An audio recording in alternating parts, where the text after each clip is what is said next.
Di dalam hidupku, hatiku percaya rancanganmu bagiku adalah yang terbaik. Walau ku tak dapat melihat semua rencanamu, Tuhan, namun hatiku tetap memandang padamu. Kau tuntun langkahku. Walau ku tak dapat berharap atas kenyataan hidupku, namun hatiku tetap memandang padamu. Kau ada untukku. Walau ku tak dapat melihat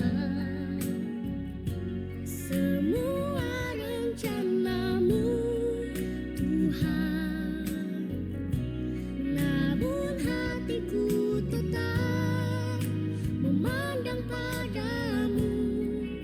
Kau tuntun langkahku. Walau ku tak dapat berharap atas kenyataan hidupku, namun hatiku tetap memandang padamu. Kau ada untukku.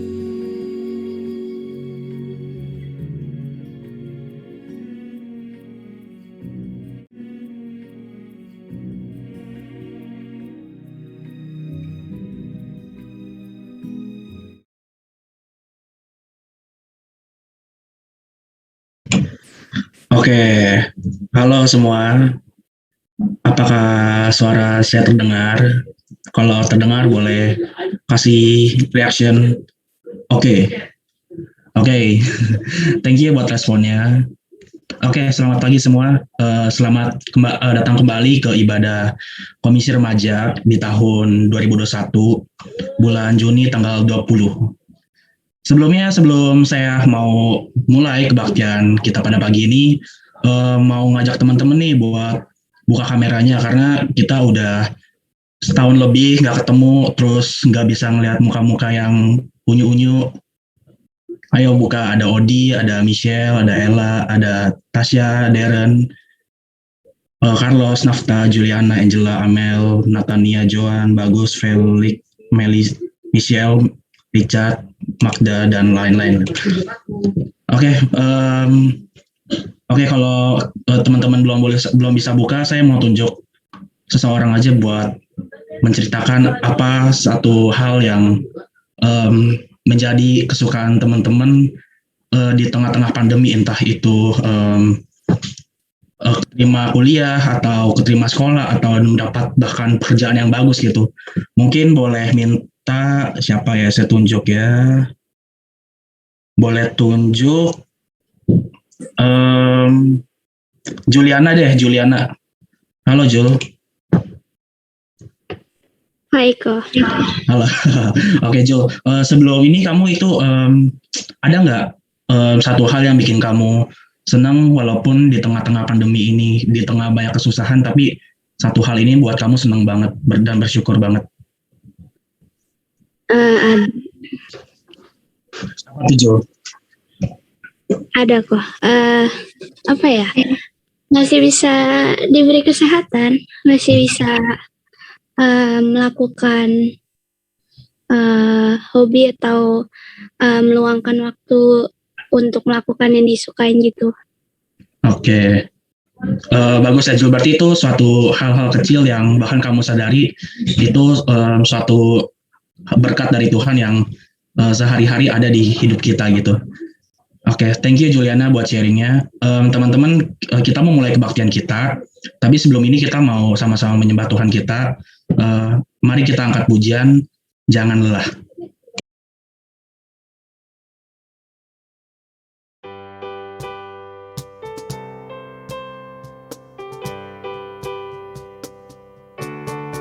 Jangan lelah bekerja di ladangnya Tuhan, Roh Kudus yang beri kekuatan, yang mengajar dan menopang. Tiada lelah bekerja bersamamu Tuhan, yang selalu mencukupkan atas segalanya. Ratakan tanah bergelombang, timbullah tanah yang berlubang, menjadi siap dibangun di atas dasar iman. Ratakan tanah bergelombang, timbullah tanah yang berlubang, menjadi siap dibangun di atas dasar iman. Ratakan tanah bergelombang, timbullah tanah yang berlubang, menjadi siap dibangun di atas dasar iman. Ratakan tanah bergelombang, timbullah tanah yang berlubang, menjadi siap dibangun di atas dasar iman. Menjadi siap dibangun di atas dasar iman.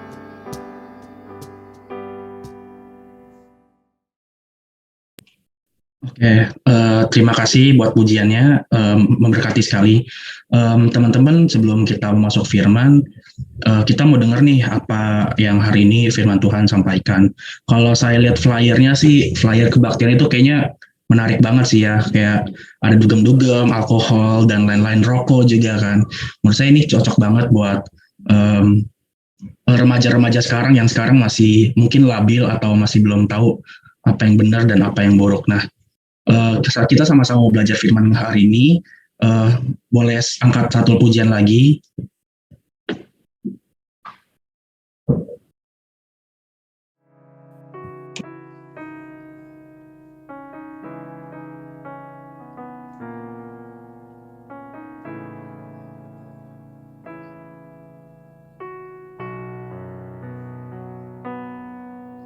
Ketika aku hadapi kehidupan ini, jalan mana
Oke, buat Ko Kaleb dipersilahkan buat firman Tuhannya.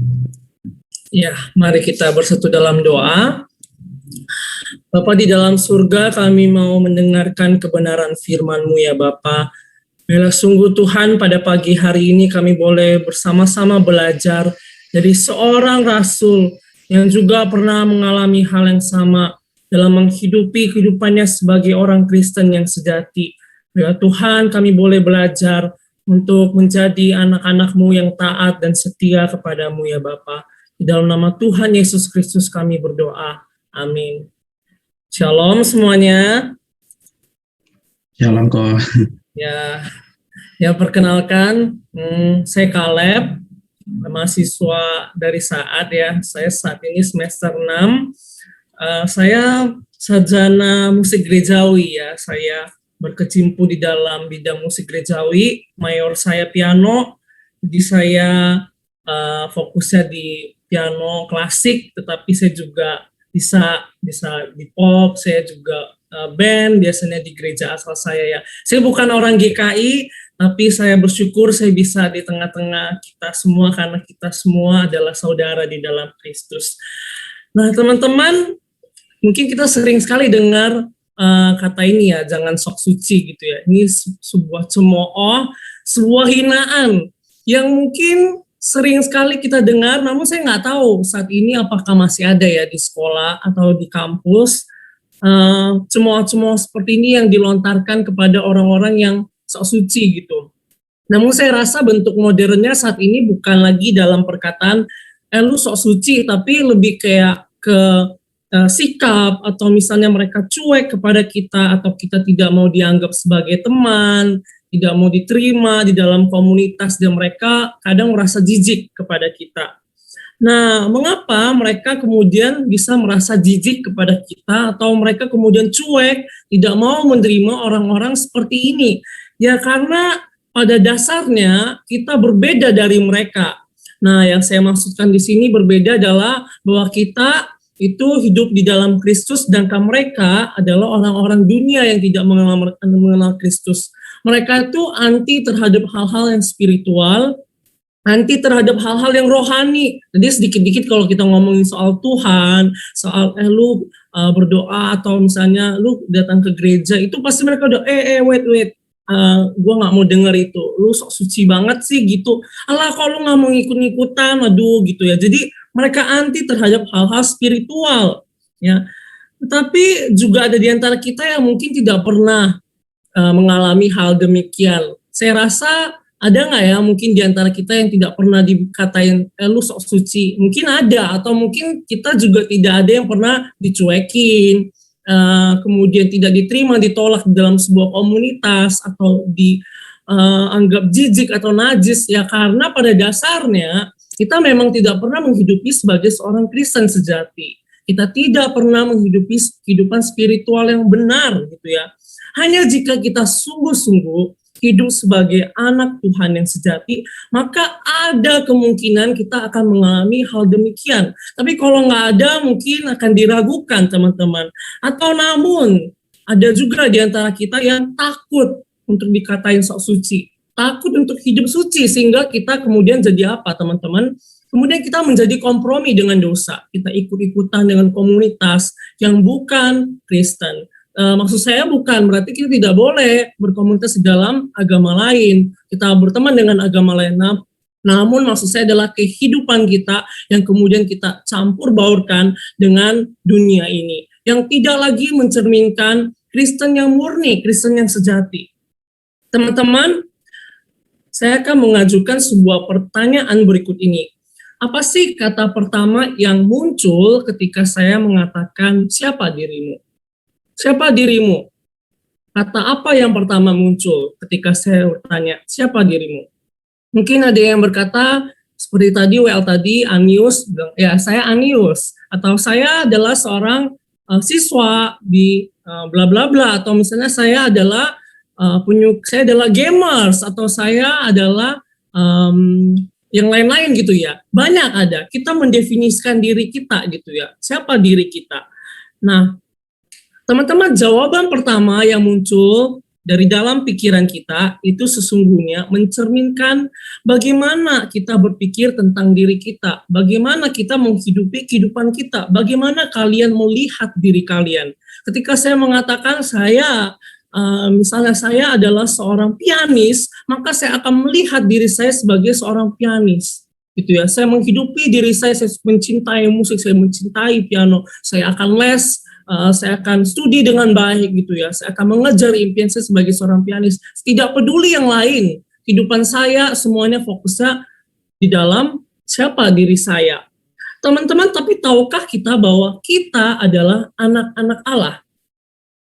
Apakah ada ketika saya tanya siapa dirimu, kalian jawab, saya adalah anak-anak Allah, saya adalah anak-anak Kristus? Kita punya identitas sebagai anak-anak Tuhan.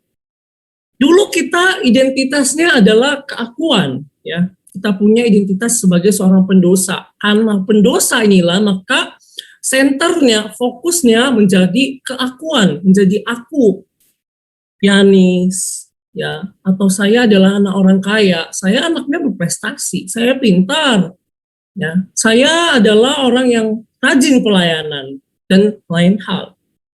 Namun setelah kita ditebus dan kemudian kita diterima oleh Tuhan Yesus sebagai anak-anaknya, seharusnya identitas kita bukan lagi identitas yang seperti itu, tetapi identitas sebagai anak-anak Tuhan, sebagai anak-anak Allah. Maka seharusnya kehidupan kita itu kemudian mencerminkan selayaknya sebagai seorang anak-anak Bapa, teman-teman. Teman-teman, seorang rasul yang hebat, ya, rasul yang luar biasa. Dulu dia adalah seorang pendosa. Identitasnya apa? Seorang Farisi, seorang keturunan Yahudi sejati dari suku Benjamin. Ya, kita tahu siapa dia, itu Rasul Paulus, teman-teman. Rasul yang hebat, dulunya dia suka menangkap orang Kristen, dia menyiksa, dia membunuh mereka. Namun teman-teman, kita tahu bahwa karena anugerah Tuhan di dalam Yesus Kristus, kemudian Tuhan Yesus memilih dia, mengangkat dia menjadi anaknya. Kemudian dengan identitas yang baru inilah, Rasul Paulus melihat dirinya. Seperti yang dia katakan di dalam, dia mengatakan bahwa segala sesuatu halal bagiku, tetapi bukan semuanya berguna. Segala sesuatu halal bagiku, tetapi aku tidak membiarkan diriku diperhamba oleh satu apapun. Teman-teman, perhatikan kalimat tetapi aku tidak membiarkan diriku diperhamba oleh satu apapun. Ini adalah sebuah statement yang Paulus katakan, yang Paulus sampaikan, sebuah pernyataan iman bahwa dia bukan lagi hamba dari apapun selain hamba Kristus, teman-teman. Dia melihat identitasnya sebagai hamba Kristus, sebagai anak Allah. Teman-teman, Rasul Paulus waktu itu mengirimkan surat kepada jemaat Korintus. Teman-teman, perkataan yang Paulus katakan ini terletak, dia tulis kepada jemaat di Korintus dalam 1 Korintus 6 ayat 12. Teman-teman, Rasul Paulus menuliskan surat ini, perkataan ini, dia mengirimkan perkataan ini kepada jemaat di Korintus karena ada sesuatu yang terjadi di jemaat Korintus.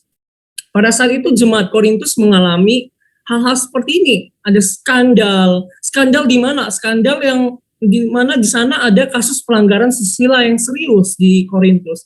Kemudian mereka menggunakan pengadilan sipil yang kafir ya untuk menyelesaikan perkara hukum, padahal tidak boleh, seharusnya menggunakan rasul. Kemudian mereka melakukan pelacuran bakti. Pelacuran bakti dilakukan oleh jemaat Korintus. Di kuil, di meja perjamuan, mereka melakukan pelacuran bakti.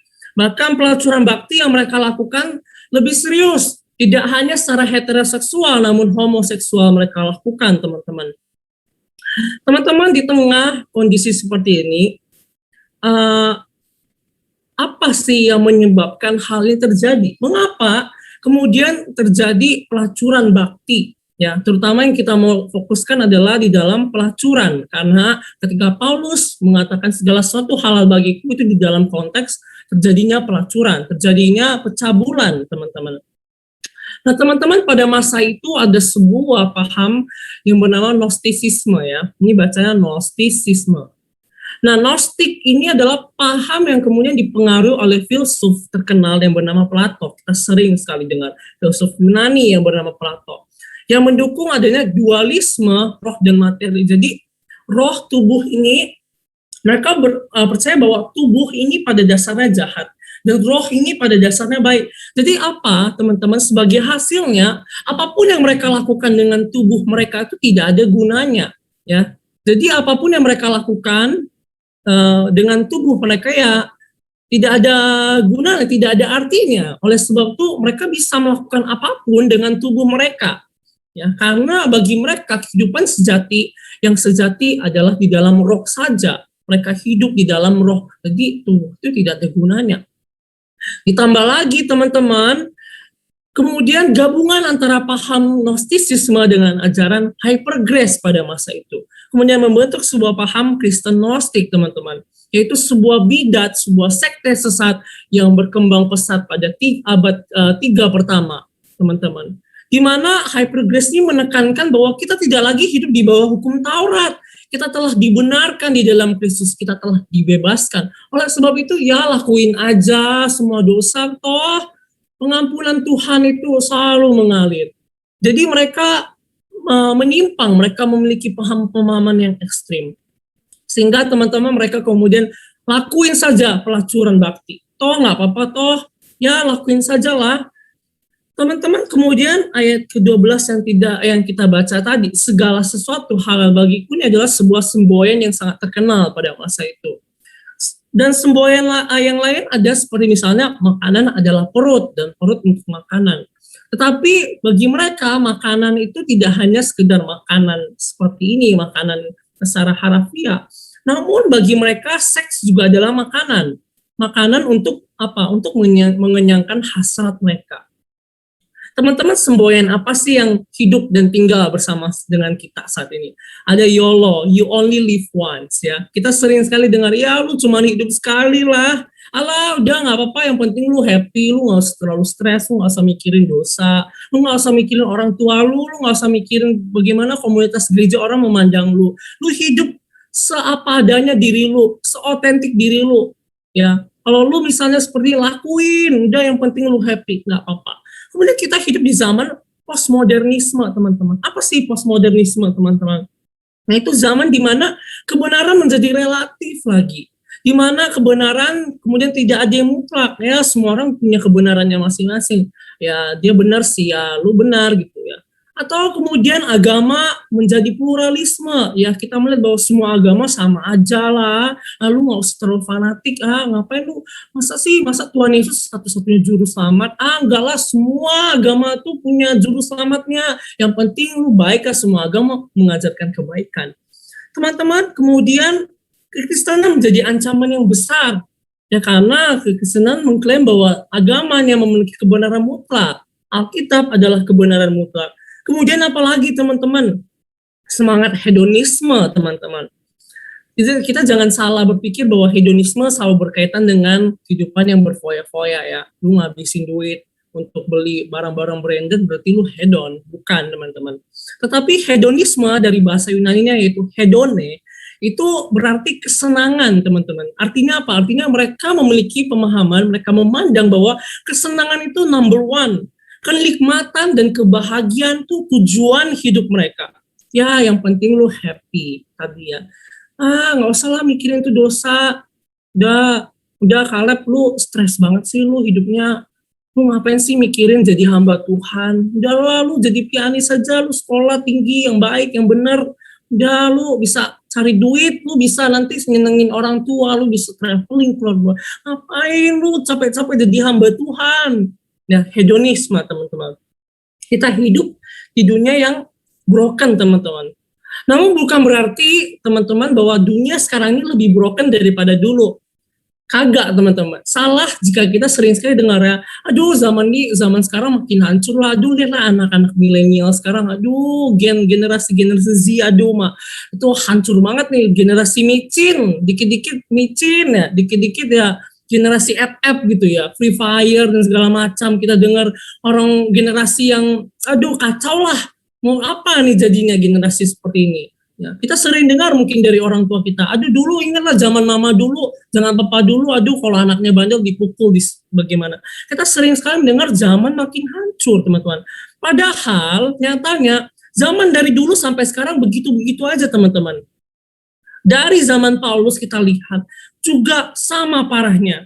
Orang-orang Korintus mereka melakukan pelacuran bakti, teman-teman. Mereka mengatakan bahwa saya adalah seorang Kristen, percaya kepada Kristus, bertobat, lahir baru, tetapi mereka melakukan pelacuran bakti.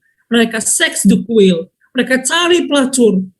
Ya, bahkan mereka melakukan pelacuran sesama jenis. Siapa bilang LGBT baru muncul saat ini? Dari dulu udah ada, teman-teman.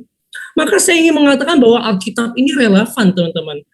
Alkitab dari dulu sampai kapanpun akan relevan di dalam kehidupan kita. Kita perlu firman Tuhan. Oleh sebab itu teman-teman ingat satu hal. Definisimu tentang siapa dirimu akan memengaruhimu di dalam cara hidupmu. Ketika engkau mendefinisikan dirimu sebagai seseorang yang berprestasi, seorang yang menjunjung tinggi prestasi, seorang yang perfeksionis, maka teman-teman engkau akan kecewa saat prestasi di dalam hidupmu kemudian diambil alih. Jika engkau mendefinisikan dirimu sebagai seorang yang broken home, orang yang nggak punya pengharapan lagi, maka engkau akan terus di dalam kondisi seperti itu. Engkau tidak mau bangkit. Teman-teman, yang ingin saya katakan saat ini adalah, sadarilah bahwa kita memiliki identitas di dalam Kristus. Kita bukan lagi pendosa. Kita adalah anak-anak yang dipilih, dipanggil untuk menjadi anak-anaknya. Semua karena anugerah Tuhan. Teman-teman, dan kita yang sudah menyadari bahwa identitas kita adalah anak-anak Tuhan, maka sebagai anak-anak Tuhan, sebagai hamba-hamba Tuhan, kita tidak boleh diperhamba oleh apapun, seperti yang Paulus katakan. Tidak boleh diperhamba oleh semboyan yang YOLO atau hedonisme atau paham-paham lainnya. Kita tidak boleh diperhamba oleh ilah-ilah lain. Bahkan di tengah-tengah kondisi dunia yang hancur saat ini. Namun teman-teman akan timbul pertanyaan, ya bagaimana ya kita menyikapi orang-orang yang berbeda dengan kita? Bagaimana kemudian di dalam kehidupan kita sebagai anak-anak Tuhan, kita bertemu orang-orang, teman-teman kita yang di sekolah, yang di kampus, mungkin orang-orang yang suka nyontek, suka bohong, suka ngelawan orang tua, suka clubbing, suka ngerokok, suka minum-minum, punya pacar banyak, punya mantan banyak, suka main cewek, materialisme, atau mungkin mereka yang gay, teman-teman. Mereka yang bergumul dengan orientasi seksualnya. Apakah yang harus kita lakukan, teman-teman? Kita lihat lagi dari Rasul Paulus, seorang rasul yang luar biasa. Ia juga pernah menghadapi hal yang demikian, teman-teman. Paulus pernah mengatakan seperti ini, sungguh pun aku bebas terhadap semua orang. Aku menjadikan diriku hamba dari semua orang, supaya aku boleh memenangkan sebanyak mungkin orang. Demikianlah, bagi orang Yahudi, aku menjadi seperti orang Yahudi, supaya aku memenangkan orang-orang Yahudi. Bagi orang-orang yang hidup di bawah hukum Taurat, aku menjadi seperti orang yang hidup di bawah hukum Taurat. Sekalipun aku sendiri tidak hidup di bawah hukum Taurat, supaya aku dapat memenangkan mereka yang hidup di bawah hukum Taurat. Bagi orang-orang yang tidak hidup di bawah hukum Taurat, aku menjadi seperti orang yang tidak hidup di bawah hukum Taurat. Sekalipun aku tidak hidup di luar hukum Allah, karena aku hidup di bawah hukum Kristus, supaya aku dapat memenangkan mereka yang tidak hidup di bawah hukum Taurat. Bagi orang-orang yang lemah, aku menjadi seperti orang yang lemah, supaya aku dapat menyelamatkan mereka yang lemah. Bagi semua orang, aku telah menjadi segala-galanya, supaya aku sedapat mungkin memenangkan beberapa orang dari antara mereka. Segala sesuatu ini aku lakukan karena Injil, supaya aku mendapat bagian di dalamnya. Teman-teman, Rasul Paulus sebagai rasul, dia menghadapi jemaat di Korintus yang kacau balau. Dia adalah seorang hamba Kristus. Dia tahu posisinya, dia adalah anak Allah, hamba Kristus, seorang rasul yang diutus, yang dipanggil. Maka teman-teman, dia harus berhadapan dengan golongan-golongan orang Kristen pada saat itu. Pada saat itu ada golongan orang Kristen Yahudi dan golongan Kristen orang non-Yahudi. Mereka cekcok, mengatakan, seharusnya masih menjalani adat hukum Taurat. Yang satu nggak usah disunat lagi lah, repot banget. Yang satu nggak boleh makan babi, haram. Yang satu makan babi. Mereka menghadapi, Rasul Paulus menghadapi persisakan seperti itu. Kemudian di luar sana orang-orang Yahudi, mereka masih membenci orang Kristen. Ada orang-orang Yunani, mereka tidak hidup di bawah hukum Taurat. Mereka hidup di luar hukum Allah. Mereka menghidupi kehidupannya yang seperti tadi, teman-teman, kita lihat melakukan pelacuran dan segala macam, teman-teman. Yang wow, luar biasa fantasi. Bagi orang-orang yang lemah, orang-orang kaum marginal, orang-orang yang tidak terpandang, orang-orang yang dibuang, orang-orang yang lemah, Paulus menghadapi hal-hal yang seperti ini. Paulus menghadapi orang-orang seperti ini. Lalu apa sih teman-teman yang Paulus ambil? Sikap apa yang Paulus kemudian ambil untuk menghadapi orang-orang seperti ini? Teman-teman, kemudian Paulus menjadi sama dengan mereka. Teman-teman, teladan lain dari seorang yang menjadi sama, itu dapat kita lihat di dalam pribadi Tuhan kita, Tuhan Yesus, teman-teman. Ketika Tuhan Yesus datang ke dalam dunia, dia menjadi sama seperti manusia. Dia menjadi sama seperti manusia. Dia mengambil rupa sebagai seorang hamba. Dia menjadi seorang pelayan. Dia datang bukan untuk dilayani, teman-teman. Dia Tuhan, Raja yang seharusnya datang untuk dilayani. Teman-teman, seorang raja ketika datang, dia datang ke dalam sebuah wilayah tertentu, ia sepatutnya selayaknya dilayani sebagai seorang raja. Tetapi tidak, Kristus Yesus, seorang raja itu kemudian dia mengambil rupa, dia menjadi sama seperti manusia. Dia datang bukan untuk dilayani, tetapi dia datang untuk melayani. Ia hadir di tengah-tengah pemungut cukai. Ia duduk bersama pemungut cukai. Ia duduk bersama orang-orang berdosa, orang-orang yang lemah, orang-orang yang buta, orang-orang yang sakit. Bahkan ia pernah duduk di hadapan seorang perempuan Samaria yang punya 5 suami, yang kehidupannya hancur, teman-teman. Agar apa, teman-teman? Tujuannya cuma satu, agar mereka dapat diselamatkan dan beroleh kasih karunia Allah. Teman-teman ingat Tuhan Yesus pernah berkata seperti ini.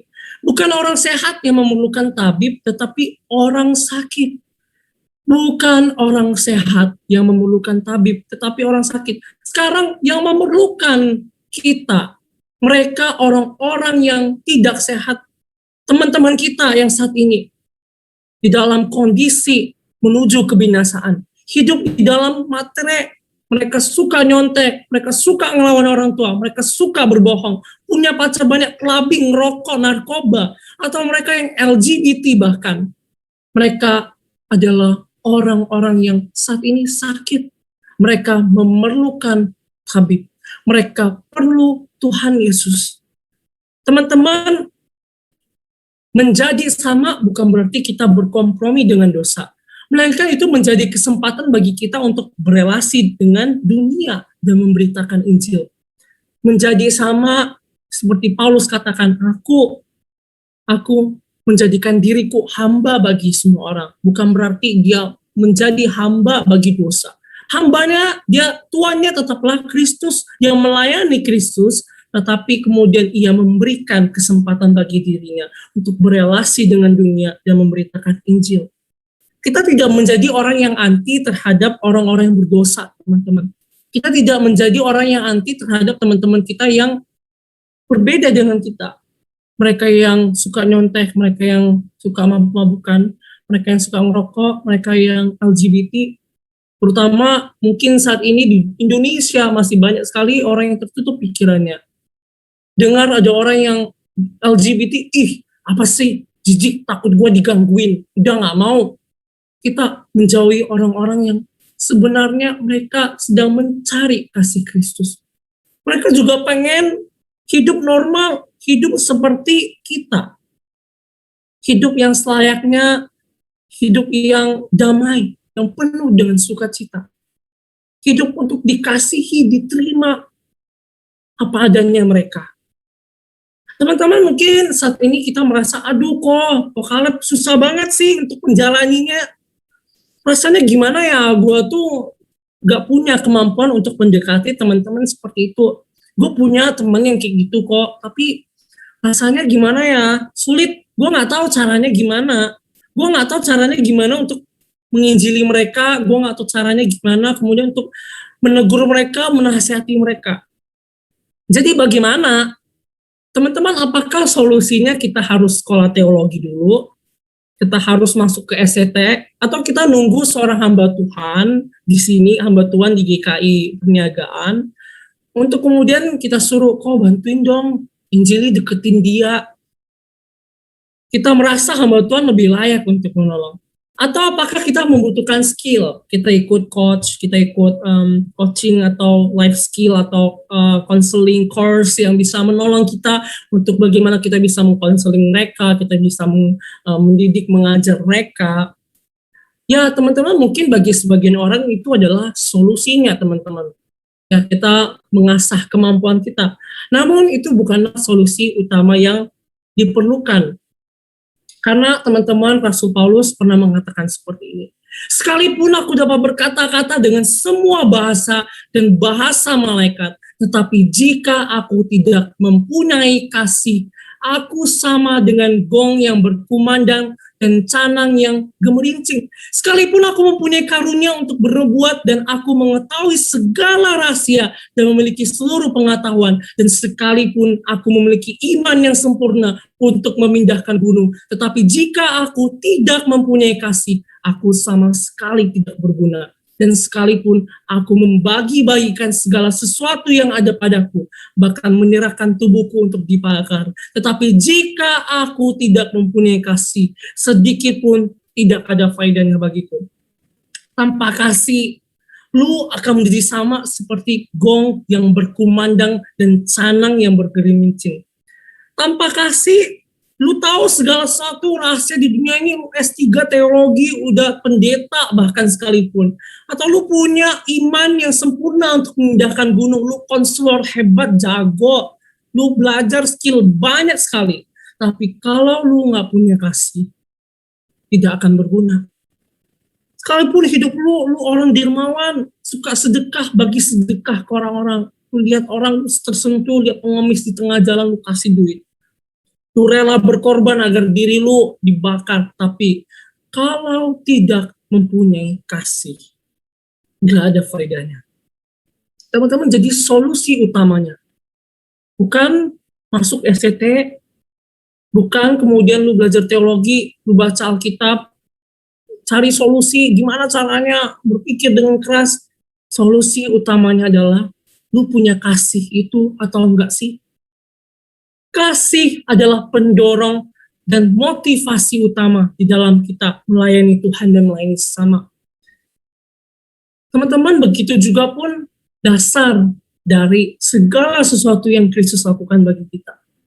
Ketika Tuhan Yesus datang ke dunia ini, dia tidak punya kewajiban untuk menolong kita, teman-teman. Dia tidak punya kewajiban untuk menolong, untuk menyelamatkan kita. Karena pada dasarnya kita semuanya pantas untuk dihukum mati.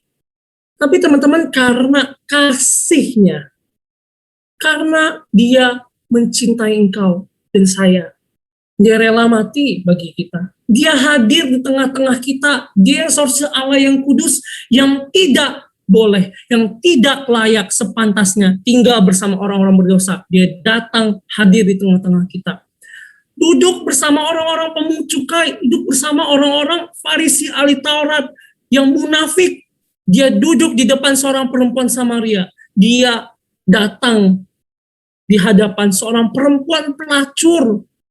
Dia menjamah orang yang sakit kusta. Seperti sama, dia mungkin datang hadir di tengah orang-orang yang terkena COVID seperti itu. Kusta seperti COVID pada masa itu. Dia tidak takut, dia hadir bagi mereka. Karena apa teman-teman? Karena belas kasihan. Because he loves you and me. Karena dia mencintai, mengasihi engkau dan saya. Teman-teman, pernah berpikirkah kita bahwa dengan kasih itulah seharusnya saya kemudian mendekati orang-orang yang hancur hidupnya. Mereka juga membutuhkan kasih Kristus. Teman-teman, saya adalah 4 bersaudara ya. Saya anak keempat dari 4 bersaudara. Saya anak bungsu. Saya dari keluarga yang broken home, teman-teman. Dari kecil, umur 2 tahun, saya tidak lagi punya mama kandung. Mama kandung saya meninggal karena kanker. Ketika saya di dalam rahim mama saya 6 bulan. Di saat itulah mama saya divonis kanker payudara dan tulang, stadium 4. Teman-teman, kemudian mama saya bertahan selama 2 tahun dan dia meninggal dunia. Bapak saya menikah lagi dengan seorang mama tiri dan saya diperlakukan buruk oleh kedua orang tua saya. Teman-teman, saya menjalani kehidupan sebagai seseorang yang mempertanyakan, siapa sih saya? Mengapa sih hidup saya begini hancur? Mengapa sih saya tidak pernah mendapatkan kasih sayang orang tua sebagaimana orang lain dapatkan? Saya mempertanyakan kasih Tuhan. Saya hidup jauh dari Tuhan, saya melayani Tuhan, saya ke gereja, saya ketua remaja, tapi hidup saya jauh daripada Tuhan. Saya tidak mau berdoa, saya tidak mau membaca Alkitab, saya tidak mau sakit. Saya lari ke pornografi, saya lari ke hal-hal lain, saya main game. Tapi di saat yang bersama saya mencari muka teman-teman, saya menutupi kebobrokan, keberdosaan diri saya dengan memakai topeng. Tidak ada seorang pun yang tahu teman-teman, saya hidup di dalam kondisi seperti itu. Tapi di tahun 2015, Tuhan mengulurkan tangannya di saat saya merasa saya sudah selesai, finish. Udah hidup saya sampai sini aja. Di saat itulah Tuhan mengulurkan tangan saya, teman-teman. Tuhan mengangkat kembali saya. Dia kemudian menyatakan dirinya sebagai Tuhan yang mengasihi saya. Teman-teman, di saat itulah saya kemudian di tahun 2016, saya bertemu dengan seseorang, dengan teman saya di sebuah camp di saat waktu itu di SYC, yang saya ternyata melihat bahwa kehidupan dia lebih hancur dari kehidupan saya, tapi dia bisa mengatakan, Tuhan itu baik loh, Lep, di dalam kehidupan lu. Gue merasa, bagaimana mungkin Tuhan itu baik di dalam kehidupan saya? Kemudian saya meragukan kasih Tuhan. Saya kembali meragukan kebaikan Tuhan. Tapi kemudian Tuhan flashback kehidupan saya. Dari awal saya hancur hidupnya. Dari awal saya, tiap malam saya nangis, tiap malam saya ingin mati. Tapi di saat itulah Tuhan menunjukkan kasih setianya. Bagi saya, teman-teman, bagi saya, harta yang terbesar yang pernah saya miliki di dalam kehidupan saya adalah ketika saya bisa mengenal Tuhan Yesus. Mengenal seseorang yang begitu mengasihi saya apa adanya saya. Saya hancur tetapi Tuhan mengasihi saya. Teman-teman, dengan kesadaran itulah. Kemudian saya mengatakan, Tuhan mau pakai saya jadi apapun, bahkan jadi seorang hamba Tuhan. Saya mau merangkul mereka yang broken home. Saya mau merangkul mereka anak-anak remaja, mereka yang saat ini meragukan identitas yang mereka tidak tahu siapa diri mereka. Mereka yang broken home, menuju kebinasaan, hancur hidupnya. Tuhan pakai saya untuk saya boleh menolong mereka. Teman-teman, punyakah kita kesadaran seperti itu? Di saat engkau menyadari dirimu bukan siapa-siapa, dirimu adalah manusia yang berdosa, tetapi Tuhan menyelamatkan engkau. Tuhan menerima engkau apa adanya, mengasihi engkau apa adanya. Di saat engkau membutuhkan, saya butuh kasih. Engkau mencari ke laki-laki, engkau mencari ke perempuan, engkau mencari di game. Tapi saat semuanya itu lari daripadamu, kau kecewa. Teman-teman, tidak ada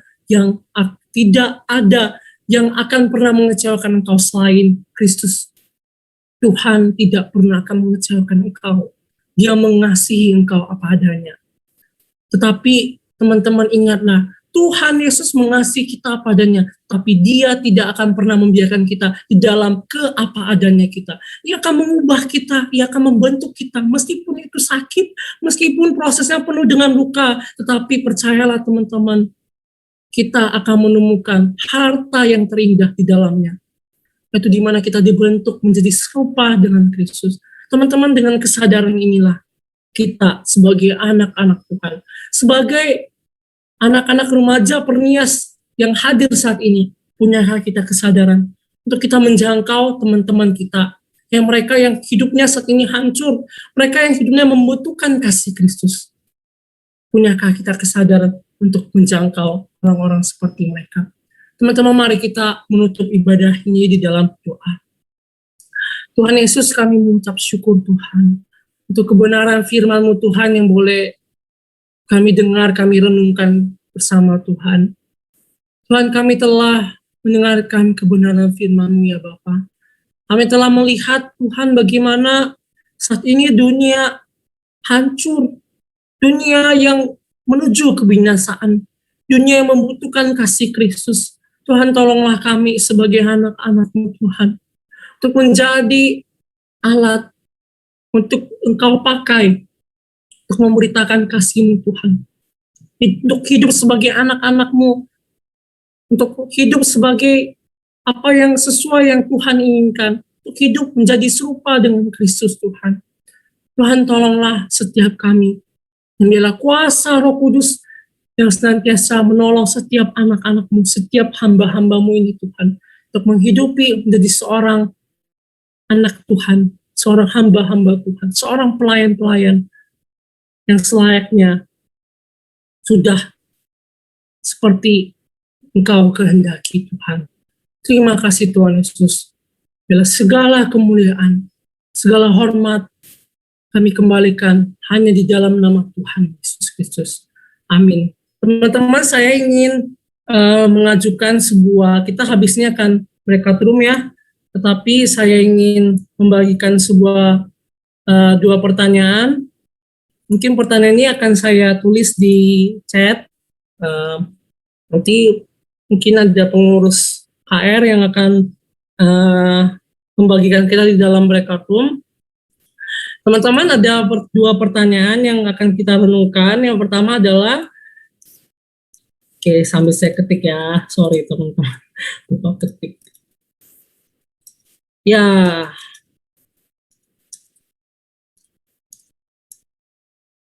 nah teman-teman, pertanyaan pertama, teman-teman bisa baca. Dan pertanyaan yang kedua adalah,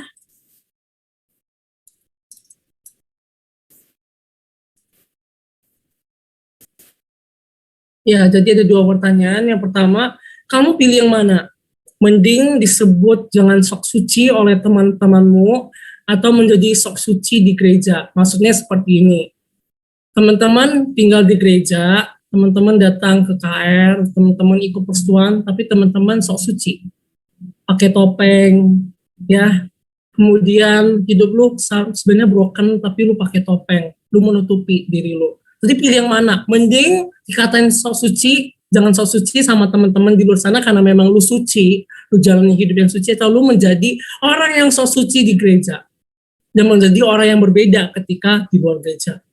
Dan yang kedua, ada satu hal saja yang apa satu hal saja yang kamu dapatkan dari perenungan tadi yang dapat kamu aplikasikan langsung di dalam hidupmu.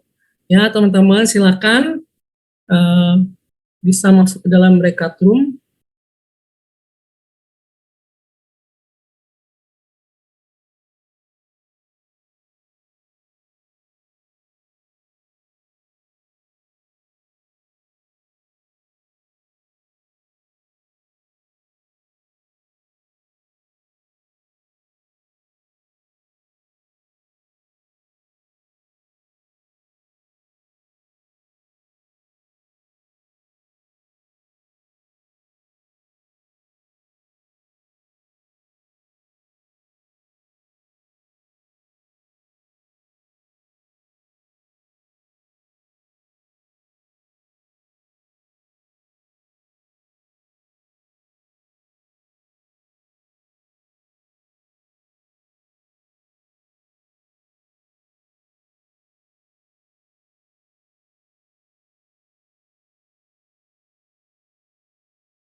Oke, apakah ini udah balik semua ya atau belum? Udah ya. Udah ya, oke. Kita mau pengakuan iman rasuli ya. Oke, boleh diputar. Dan sikap berdiri. Marilah kita bersama dengan umat Allah di masa lalu, masa kini, dan masa depan mengingat janji baptisan kita dengan mengikrarkan pengakuan iman rasuli. Aku percaya kepada Allah, Bapa yang Maha Kuasa, Khalik langit dan bumi, dan kepada Yesus Kristus, anaknya yang tunggal Tuhan kita, yang dikandung dari Roh Kudus, lahir dari anak darah Maria, yang menderita sengsara di bawah pemerintahan Pontius Pilatus, disalibkan, mati dan dikuburkan, turun ke dalam kerajaan maut. Pada hari yang ketiga, bangkit pula dari antara orang mati, naik ke surga, duduk sebelah kanan Allah, Bapa yang Maha Kuasa. Dan dari sana ia akan datang untuk menghakimi orang hidup dan yang mati. Aku percaya kepada Roh Kudus, gereja yang kudus dan am, persekutuan orang kudus, pengampunan dosa, kebangkitan orang mati, dan hidup yang kekal. Amin. Silakan duduk.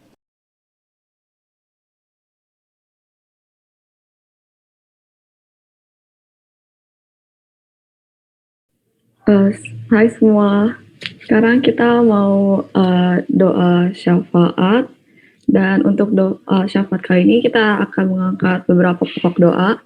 Yang pertama, kami ingin mendoakan negara kami di mana kasus COVID tiap meningkat.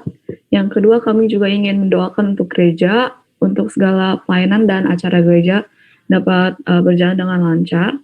Yang ketiga, kita juga ingin mendoakan camp remaja yang akan terjadi pada tanggal 25 Juni. Jangan lupa daftar ya guys. Yang keempat, kita ingin doakan teman-teman kami yang baru SMP 3 ataupun SMA yang akan menempuh edukasi lebih lanjut. Dan yang terakhir, kita ingin mendoakan teman-teman atau keluarga kami yang terkena sakit apapun supaya cepat disembuhkan. Oke. Mari kita doa. Tuhan, terima kasih telah memberikan kami hari ini dan memberikan kami kesempatan untuk mengikuti ibadah online. Kami sekarang ingin berdoa beberapa pokok doa.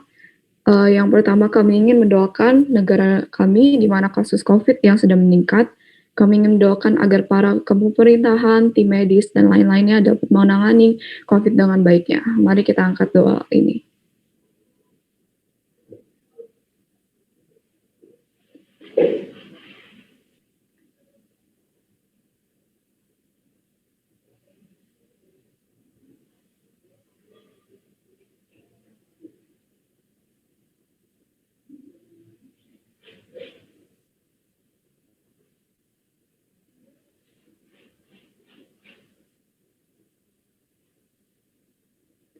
Yang kedua, kami ingin mengangkat pokok doa untuk gereja agar segala pelayanan dan acara-acara dapat diberkati dan berjalan lancar.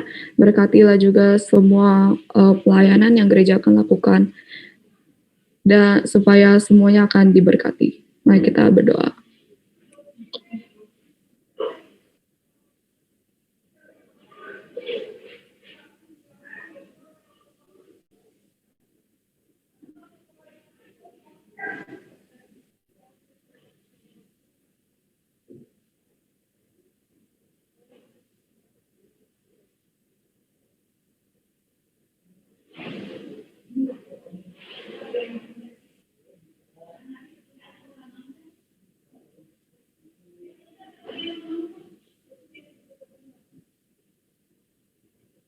Selanjutnya, mari kita doakan camp remaja yang akan diadakan pada tanggal 25 sampai 27 Juni, agar segala persiapan yang sudah dilakukan akan berjalan dengan lancar, dan juga peserta-peserta yang akan ikut dapat mendapatkan tujuan dari camp ini. Mari kita berdoa.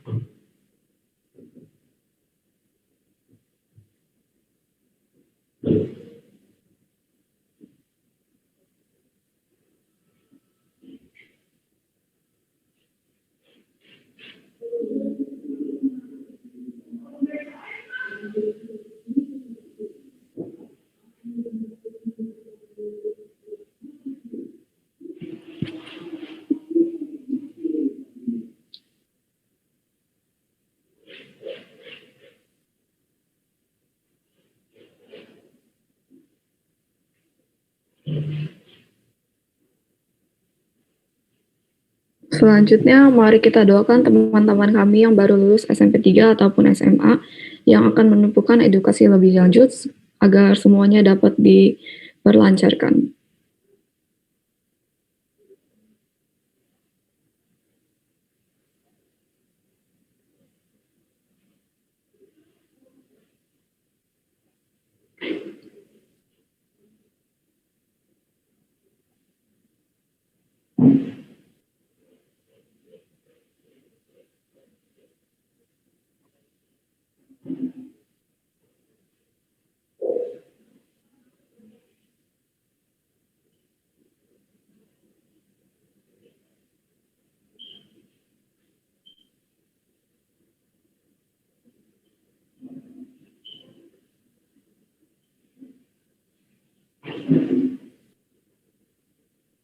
Yang terakhir, kita ingin doakan teman-teman kami atau keluarga kami yang terkena sakit apapun maupun COVID atau penyakit lain-lainnya agar cepat disembuhkan dan berkatilah perobat-obatan yang mereka akan lewati agar semuanya dapat menyembuhkannya.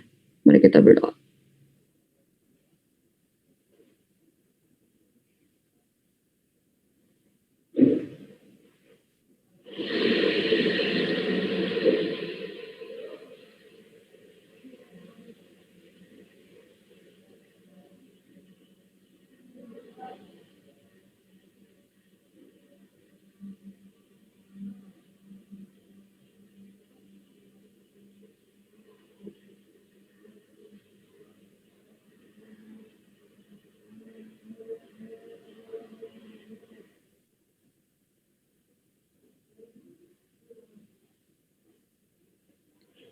Tuhan, itulah doa-doa kami. Kami juga tidak melupakan mendoakan teman-teman kami yang berulang tahun pada minggu-minggu ini. Dan berterima kasih telah memberikan mereka 1 tahun yang ditambahkan dalam hidup mereka. Juga berkatilah pelayanan-pelayanan Ko Caleb agar berkat-Mu dapat mengalir dalam segala karya-karyanya. Kami ingin mengangkat doa kami ini yang tidak sempurna, dan kami juga minta permohonan atas berkat-Mu. Terima kasih ya Tuhan. Dalam nama Tuhan Yesus kami doa. Amin.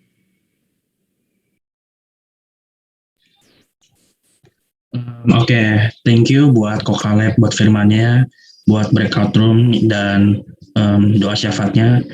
Sekarang kita mau memberikan persembahan kita. Saya mau bacain buat ayat persembahan kita. Ayat persembahan kita diambil dari Imamat 19 ayat 5. Apabila kamu mempersembahkan korban keselamatan pada Tuhan, kamu harus mempersembahkannya sedemikian hingga Tuhan berkenan akan kamu. Ya teman-teman, boleh mempersiapkan persembahan kita.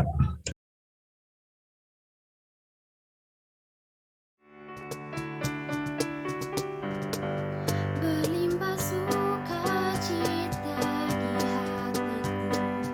di hatiku, berlimpah sukacita di hatiku, tetap di hatiku. Aku bersyukur, bersukacita, kasih Tuhan diam di dalamku.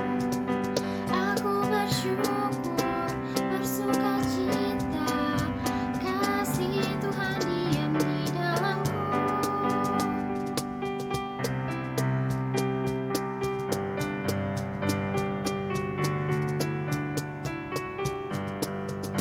Damai sejahtera melampaui akal di hatiku, damai sejahtera melampaui akal di hatiku, tetap di hatiku. Aku bersyukur, bersukacita, kasih Tuhan diam di dalamku. Aku bersyukur, bersukacita, kasih Tuhan diam di dalamku. Mari kita sama-sama bersatu dalam doa. Tuhan, terima kasih untuk persembahan yang hari ini mungkin boleh kami berikan, Tuhan. Tuhan, persembahan ini merupakan salah satu pemberian kami atas berkat-berkat-Mu yang telah Engkau sediakan, Tuhan. Terima kasih. Kiranya persembahan ini juga boleh dapat dipakai oleh tangan-tangan yang bisa memakai persembahan ini dengan benar Tuhan, dan kiranya persembahan ini bisa dipakai untuk kerajaan-Mu saja. Terima kasih, berkati juga untuk tangan-tangan yang mungkin belum bisa memberi. Tuhan terima kasih, dalam nama Yesus kami berdoa, amin. Oke, gimana teman-teman firmannya hari ini? Sebenarnya awalnya tuh saya dapat temanya tuh bukan ini, cuma sekitar berapa hari kemudian tiba-tiba temanya ganti ya. Saya juga bingung. Jadi awalnya tuh saya mendapat tema itu tentang masa depan, cuma pas benar-benar saya lagi recording lagu tiba-tiba temanya ganti, jadi saya kaget sih. Jadi kalau ingat pertama-tama kali komisi remaja pertama kali online, benar-benar yang pertama kali ini juga saya juga yang waktu itu mimpin kan, dan sekarang saya balik lagi buat mimpin di kebaktian hari ini. Dan menurut saya tema yang dikasih ini tuh buat relate banget buat saya sendiri dan buat remaja-remaja yang saya pasti tahu juga sedang ada dalam pergumulan itu. Saya ada beberapa catatan yang mungkin saya bisa bagiin dari firman hari ini. Mungkin bisa ngomongin tentang latar belakang saya juga kali ya, mungkin ya. Jadi tuh saya tuh sekolah di Bhinneka Tunggal Ika. Dari namanya aja tuh udah semuanya campur aduk di sini ada kan. Dan walaupun Bhinneka Tunggal Ika tetap ada namanya mayoritas dan minoritas. Dan waktu itu saya sebagai minoritas Kristen dan teman-temannya sih nggak banyak. Walaupun ada, tapi itu bukan menjadi circle pertemanan saya. Jadi pertemanan saya itu lebih ke banyak sama yang Buddha gitu kan. Nah, dari mereka sendiri selalu ngomong kan, kayaknya kalau aduh ya ampun sok suci banget sih, kayaknya tiap minggu ke gereja pelayanan sibuk banget sih, udah suci ya gitu ya. Mungkin itu yang sering banget yang saya dengar. Tapi itu ketika kalau saya main sama mereka tuh saya tuh nggak terlalu pakai topeng saya yang suci itu gitu. Mungkin lebih kayak ke beradaptasi ke mereka gitu. Saya kan juga bukan orang yang terlalu gimana atau macam-macam atau nakal atau gimana kan. Maksudnya biasa aja. Cuman setiap kali berhubungan dengan gereja pasti kata-kata itu mungkin terlampir dari mereka gitu ya. So suci banget sih gini. Terus kalau misalnya udah berhubungan dengan gereja atau mungkin udah dibaptis gitu, pasti mereka berekspektasi ke kita tuh udah suci banget nih, udah jadi cocok jadi malaikatnya Tuhan gitu kan. Mungkin itu sih setiap kali yang mungkin kalau seorang minoritas ditempatkan di tengah mayoritas yang mereka tuh belum ngerti keadaan kita gimana. Dan mereka tuh juga penganut YOLO, you only live once. Jadi itu mereka kayak ya kita hari ini dugem gitu misalnya kan. Ya buat mereka itu emang sih hidup sekali kan buat mereka kan. Tapi menurut saya tuh nggak begitu. Walaupun kalian hidup sekali, nggak cocok buat mencoba-coba hal yang menurut kalian bakal nanti jadi adiksi kalian gitu. Dan terbukti sekarang pertemanan saya mereka lebih banyak adiksi ke ya gitulah, alkohol dan lain-lain gitu kan. Nah terus melalui firman Tuhan kali ini saya juga bisa diingetin buat untuk tidak menjadi sama dengan dunia. Walaupun kita di tengah-tengah ini ditempatin di dunia ini menjadi sama dengan mereka, tapi kita tidak boleh harusnya ikutan berkompromi dalam dosa gitu.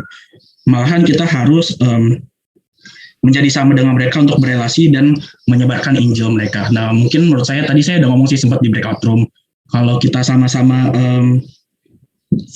kayak kita memberikan Injil atau saksi, menurut saya itu juga lumayan aneh ya gitu. Misalnya tiba-tiba kita datang ke klub gitu, misalnya kita tiba-tiba nginjelin orang, kayaknya nggak pas banget.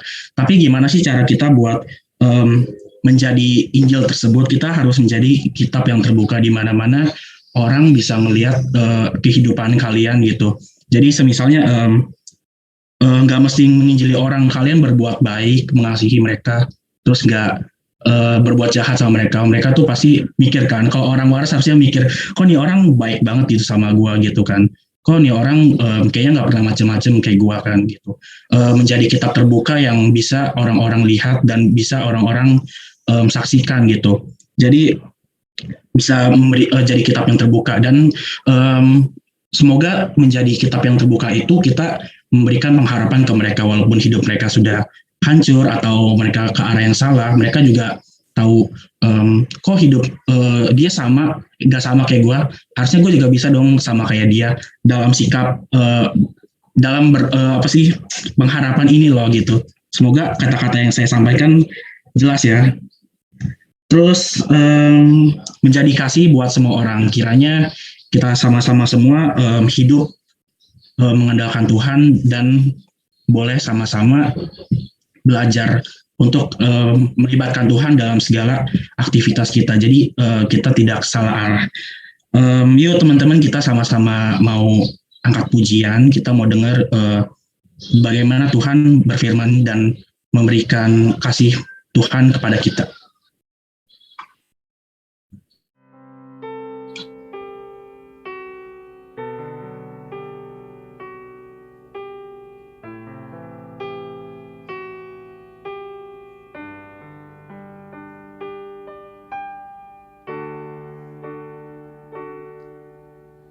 Terkadang kita merasa tak ada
Kok kalian dipersilakan buat doa berkat.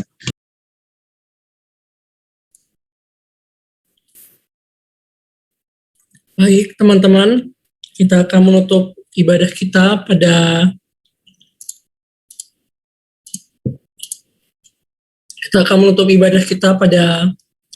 pagi hari ini. Kita bersama-sama mengarahkan hati dan pikiran kita, marilah kita menerima berkat yang daripada Tuhan. Kiranya kasih daripada Allah Bapa, Tuhan dengan Roh Kudus, dan juga kasih dari Kristus Yesus menyertai kita sekalian, saudara-saudaranya, anak-anaknya, dari hari ini sampai selama-lamanya. Amin. Silakan saat teduh, Tuhan Yesus memberkati.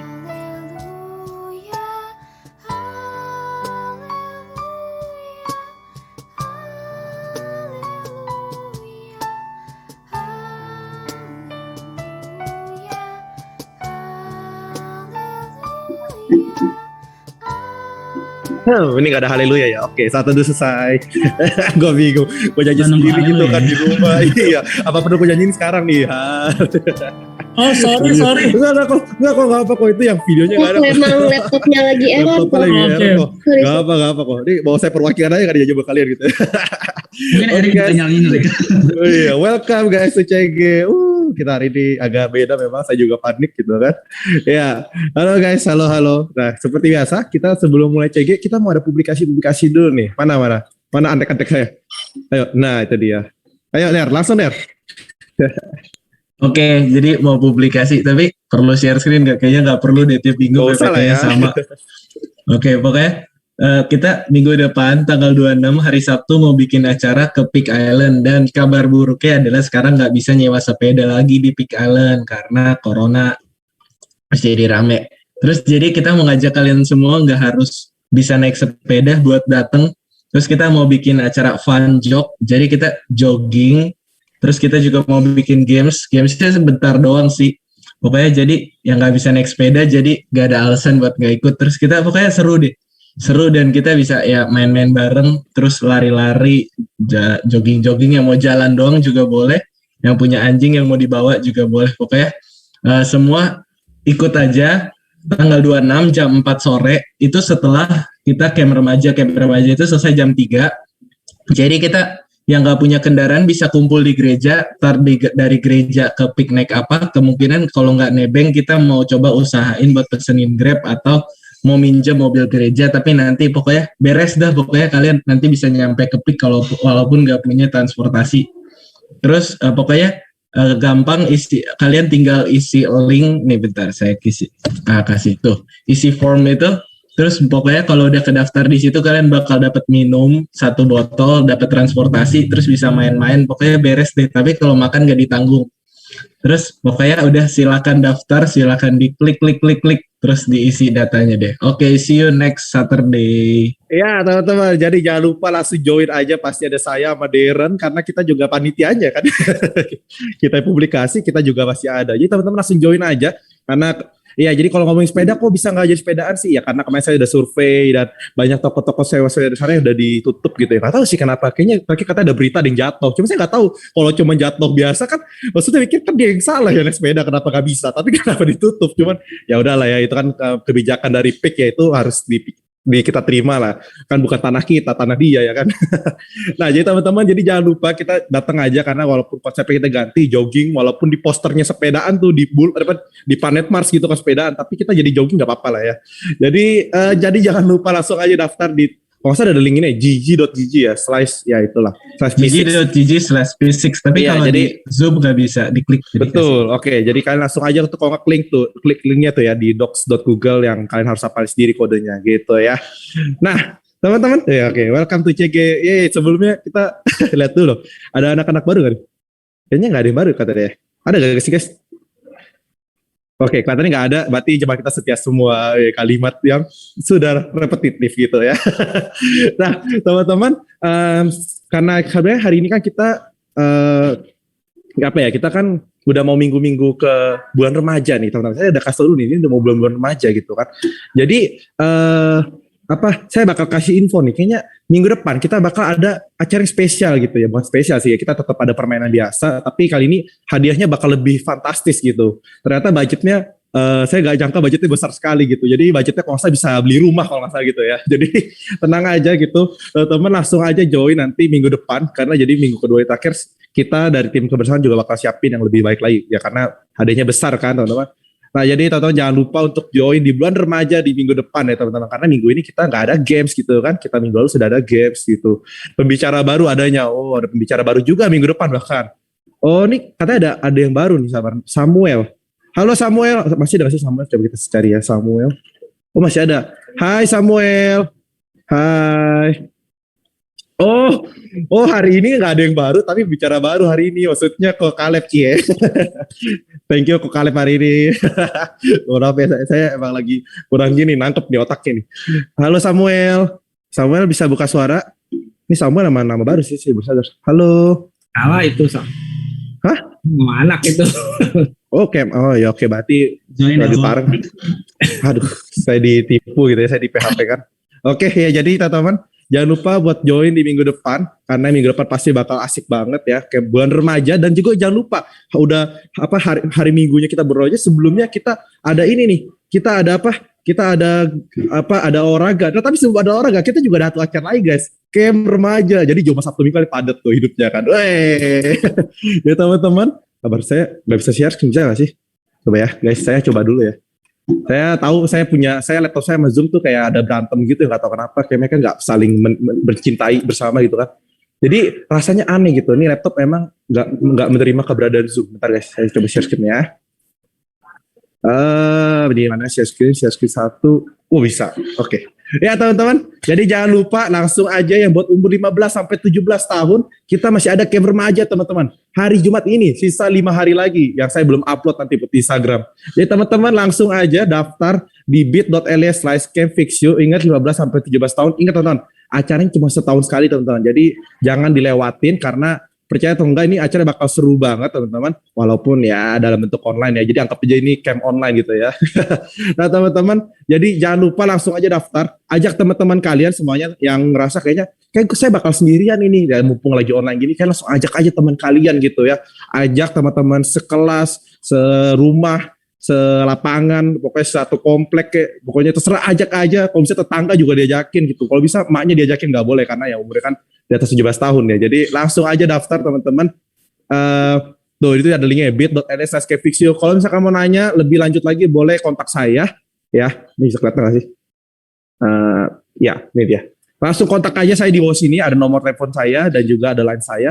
Atau kalau misalkan bingung apalin line saya sama nomor telepon saya, nggak apa-apa, karena saya kontak ke IG Camp Remaja juga. Langsung aja ke @campremaja_pernias ya. Jadi teman-teman, thank you udah mau lihat. Ada lagi mungkin yang mau publikasi? Tasya, gue nggak bisa daftar. Bisa sih, asalkan KTP lu ubah dulu tahunnya gitu ya, di 2005 lah gitu. Bisa. Nah, oke, ada lagi mungkin yang mau nitip-nitip apa sebelum kita berani? Nah, teman-teman boleh sekalian nyalain kamera. Kita mau nyalain kamera dulu, ya, seperti biasa ya. Nyalain kamera, silakan, kita mau mau foto bersama. Sama, oh ya, sebelumnya kita mau ini dong, seperti biasa, saya nggak mau kelupaan, kita kasih reaksi dulu, say thank you buat ke Kok Kaleb, kasih reaksi apapun gitu ya, kasih hati kayak, kasih apapun, tepuk tangan gitu. Makasih Kok Kaleb hari ini. Aduh. Nah gitu dong, ini suportif sekali semuanya ya. Oke, jangan kamera semuanya teman-teman, kita mau foto dulu buat minggu ini, kebaktian minggu ini. Kita tunjukin muka-muka ganteng kalian atau muka-muka bantal kalian baru bangun mungkin. Ini kayak hari ini gue ini banget ya, sarkas sekali ya. Oke, ya ternyata kayaknya udah Juliana, BL, Carlos, Odi, Ella, Richard, Ipennya kamera Ipen, habis itu ada Felix, Jesslyn, sama Michelle. Kalau udah mau minta Ko Edi siap-siap buat foto. Ko Edi, seperti biasa. Oke. 1, 2, 3. Lagi. One more time. 1, 2, 3. Sip. Oke. Teman-teman, thank you udah mengikuti kebaktian hari ini. Jangan lupa untuk datang kebaktian KR minggu depan lagi ya teman-teman. Teman-teman, thank you. Sampai jumpa. Happy Sunday. Thank you semua. Thank you Kok Kaleb, thank you semuanya. Thank you, Kaleb. Bye bye. Bye-bye. Thank you News. Sama-sama kok.